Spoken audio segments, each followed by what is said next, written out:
Usually हम लोगों के बारे में धारणा रखते हैं कि सामने वाला इस तरीके का इंसान है या फला पर्सन इस तरीके का इंसान है। बट आज मैं आपसे ये क्वेश्चन करने जा रही हूँ कि कभी आपने खुद से कभी ये पूछा है कि हम खुद किस तरीके के इंसान हैं? और इस प्रश्न का जो उत्तर आपके जहन में आएगा उसको भी बहुत ध्यान से समझने की कोशिश करिएगा। जो उत्तर आपके दिमाग में आया है वो दूसरों का दिया हुआ है या आपके स्वयं अंदर से निकला है, जो आप अपने बारे में रियलाइज करते हैं। यानी कि कई बार तो हम सबको लगता है कि परफेक्ट होना चाहिए, बट परफेक्ट तो कोई भी नहीं होता है। सो यहाँ पर समझने वाली बात है कि हम किस तरीके के इंसान हैं और हमें किस तरीके का होना चाहिए, यानी कि अपने अंदर क्या और सुधार हो सकते हैं। इसमें जो सबसे पहला पॉइंट है कि कई बार क्या होता है कि हमें लगता है कि भाई हम बहुत गुस्सैल स्वभाव के हैं, यानी कि हमें गुस्सा बहुत आता है। लेकिन यहाँ इससे भी पहले समझने वाली बात है, ये कहीं किसी और का टैग दिया हुआ तो नहीं है, क्योंकि कई बार क्या होता है कि किसी पर्टिकुलर सिचुएशन में हमने गुस्सा करा होता है और लोगों ने हमको एज इट इज ले लिया होता है, यानी कि लोगों ने हमारे बारे में एक धारणा बना ली होती है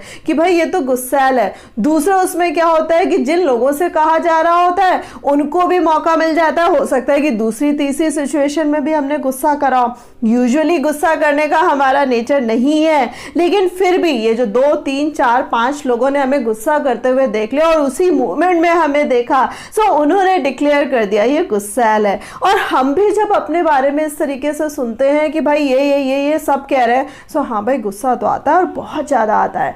हमेशा जो चीज़ मैं कहती हूँ कि कई बार क्या होता है, लोगों के क्रिटिसिज्म में ही कई बार हमें चीज़ें सुधारने का मौका मिल जाता है कि फला सिचुएशन में मैंने गुस्सा करा था तो क्या उसको कर्व करा जा सकता था, या उसका जो रिएक्शन था डिफरेंट तरीके से हो सकता था। यानी कि जितना रिएक्ट मैंने करा था या जितना तेजी से रिएक्ट करा था वो क्या धीमा हो सकता था। जिस तरीके के शब्दों का मैंने इस्तेमाल किया था वो क्या शब्द सही हो सकते थे। जिस तरीके की मैंने पिच यूज करी थी, यानी कि मैंने बहुत हाई वॉल्यूम में बहुत तेजी से बोला था, क्या वो थोड़ा सा धीमी हो सकती थी। सो ये सारी चीजें समझने वाली हैं कि ये सारी चीजें टोटलिटी में ना मुझे गुस्सैल डिक्लेयर कर रही हैं। सो भाई इस तरीके से मुझे अपने गुस्से को कर्व करना। अगली बार जब इस तरीके के लोगों से मुखातिब हो सो वहां पर हमें स्पेशली ध्यान रखना है कि कोई सफाई तो नहीं देनी है, लेकिन हाँ गुस्सा बिल्कुल नहीं करना। समझ रहे हो? साथ साथ फ्रेंड्स कई बार क्या होता है कि हमारे नेचर में एक एरोगेंसी आ जाती है, यानी कि अपनी चीज़ों में प्राउड करना या बोलने में ही घमंड झलकता है। और कई बार लोग बोल भी देते हैं और कई बार अगर ठीक से रियलाइज करेंगे तो आपको भी एहसास होगा कि नहीं यार, एरोगेंट तो मैं कहीं ना कहीं हूँ। कोई भी कुछ बात बोलता है उसमें पट से उसकी बात काट देता हूँ या काट देती हूँ, यानी कि मैं हर जगह अपने आप को सुपीरियर शो करने की कोशिश करती हूँ और दूसरों को दबाने की कोशिश करता हूँ या करती हूँ।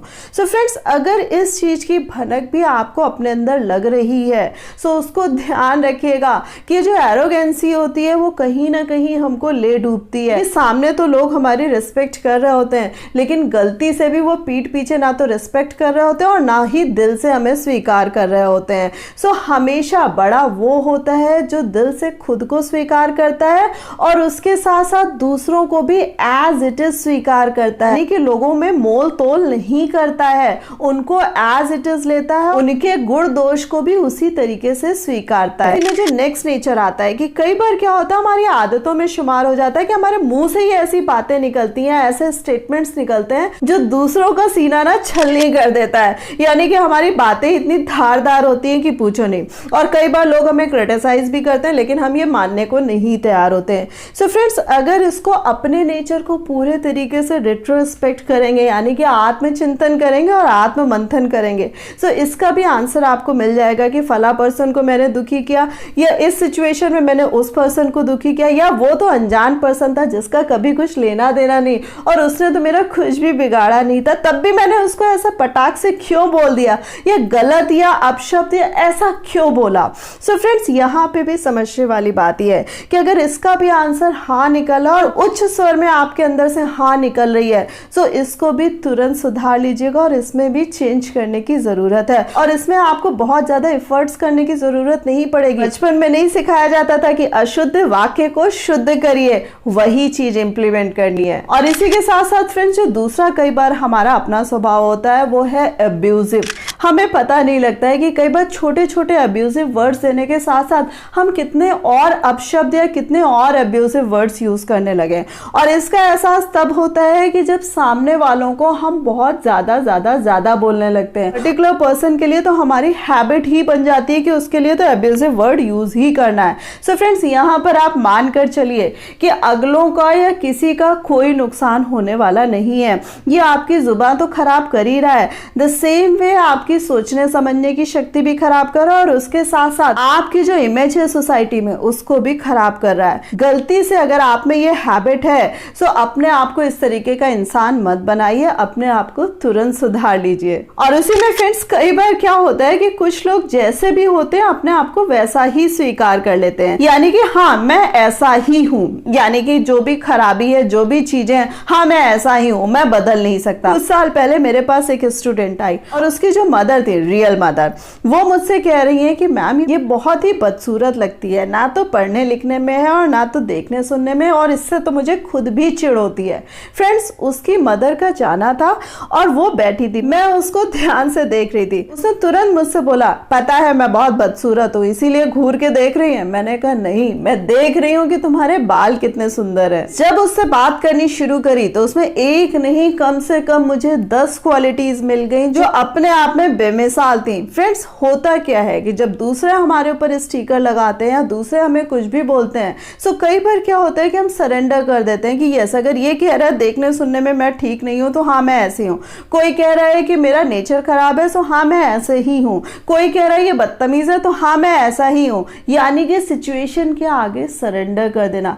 किसी ने मुझसे कहा कि भाई तुम सुंदर नहीं हो, किसी ने मुझसे कहा मेरी आवाज अच्छी नहीं है, सो भाई किसी और के कहने से क्या होता है, ये मेरे ऊपर है कि मैं किस तरीके से चीजों को ले रही हूँ या ले रहा हूँ। यानी कि यहाँ पर जो ये नेचर शो हो रहा है वो हो रहा है एक्स्ट्रा सबमिसिव, दूसरों के आगे सरेंडर कर देना या दूसरों के जो स्टिकर्स हैं वो एज इट इज परमिशन देना कि भाई चिपका लो जहां भी चिपकाना है। तो भाई अगर ऐसे वैसे नहीं है तो उसको मुंह खोलकर बोलिए कि मैं ऐसा नहीं हूं। और इसी के साथ साथ फ्रेंड्स, कई बार हमें खुद नहीं पता होता है कि हम कितने सेल्फ सेंटर्ड है, यानी कि इंट्रोवर्ट है। हमें अपनी ही दुनिया दिखती है, अपने में ही बात करना पसंद होता है, यानी कि दूसरों का आना भी हमें खलल सा लगता है। सो यहाँ पर बात यह है कि भाई हम एक सामाजिक प्राणी हैं, हमें दुनियादारी भी आनी चाहिए, यानी कि अगर खुद अच्छे हैं तो भाई अच्छा कैसे पता चलेगा दूसरों को, जब तक दूसरों से बात नहीं करेंगे, दूसरों को अपने आप को समझाएंगे नहीं और उसके साथ साथ दूसरों को भी समझेंगे नहीं। सो फ्रेंड्स, इंट्रोवर्ट कभी कभी तो ठीक है कि भाई आप खुद में चिंतन मनन कर रहे हैं, सो इंट्रोवर्ट है भाई, ठीक है चल गया, बट आगे उसके साथ साथ दुनियादारी सीखनी है, अपने आप को आगे बढ़ाना है। सो फ्रेंड्स, थोड़ा सा एक्सट्रोवर्ट होना कंपल्सरी है। Last but not the least, कई बार क्या होता है हम टिमिड फेलो होते हैं, यानी कि डरपोक होते हैं। दूसरों के सामने तो हमारी यानी कि आवाज ही नहीं खुलती है, लगता है कि भाई हम बोल ही नहीं सकते, किसी ने जोर से बोला तो वहीं पे दुबक जाते हैं। सो ये जो हमारी पर्सनालिटी का ट्रेट है या हमारा ये जो नेचर है वो हमें खुद में पता होता है। कोई तेजी से बोलेगा या कोई कह देगा ये काम तुम्हें करना पड़ेगा, उसके सामने तुरंत सरेंडर कर देंगे और हम करेंगे ही करेंगे। सो फ्रेंड्स, ये जो टिमिड नेचर होता है इसको भी हमें खुद से चेंज करना है, यानी कि धीरे धीरे धीरे धीरे अपने अंदर जो कॉन्फिडेंस है, जो बार बार मैं कहती हूँ कि कॉन्फिडेंस एक प्रैक्टिस होती है, आपको खुद में पारंगत होना है, आपको खुद अपने काम करने हैं, खुद में देखना है यस ये काम मैं कर सकता हूँ, इतने फैसले मैं ले सकता हूँ, इतनी चीजें मैंने करी है। ये सारी जो चीजें हैं फ्रेंड्स, अपना कॉन्फिडेंस डेवलप करने के लिए काफी है। इस प्रश्न का उत्तर तो मिल गया होगा कि हम खुद कैसे इंसान हैं। इससे भी ज्यादा इंपॉर्टेंट ये है कि भाई ये लाइफ बहुत छोटी सी है, हम बहुत अच्छे इंसान हैं और खुद को बहुत प्यार भी करते हैं और दुनिया भी हमें इसी तरीके से ले। रोजर फेडरर ने टेनिस की दुनिया से संन्यास ले लिया, उनके इस डिसीजन से हर कोई दुखी हुआ, ना केवल उनके प्रशंसक दुखी हुए, इवन देन जो उनके ओपोनेंट थे वो भी दुखी हुए कि अब उनको इतने अच्छे प्लेयर के साथ खेलने का मौका नहीं मिलेगा। और उससे भी ज्यादा फ्रेंड्स, उनके जो खेलने की तारीफ हो रही थी वो तो हो ही रही थी, उसके साथ साथ वो बहुत डाउन टू अर्थ थे और बहुत ही शालीन स्वभाव के थे। सो फ्रेंड्स, ये जो चीजें होती हैं, दुनिया आपको अपने काम के साथ साथ आपके नेचर के लिए भी प्रेस करे। फ्रेंड्स, आपका स्वभाव जैसा भी है उसको बेहतरीन बनाया जा सकता है। कमेंट करके जरूर बताइएगा कि आपने अपने अंदर कौन से चेंजेस करे, और हाँ, वीडियो को लाइक करना मत भूलिएगा, अपने फ्रेंड्स के साथ शेयर करना मत भूलिएगा। सही लाइफ लेसन जानने के लिए मेरे चैनल को सब्सक्राइब जरूर कर दीजिएगा। So thanks a lot for giving me this much time.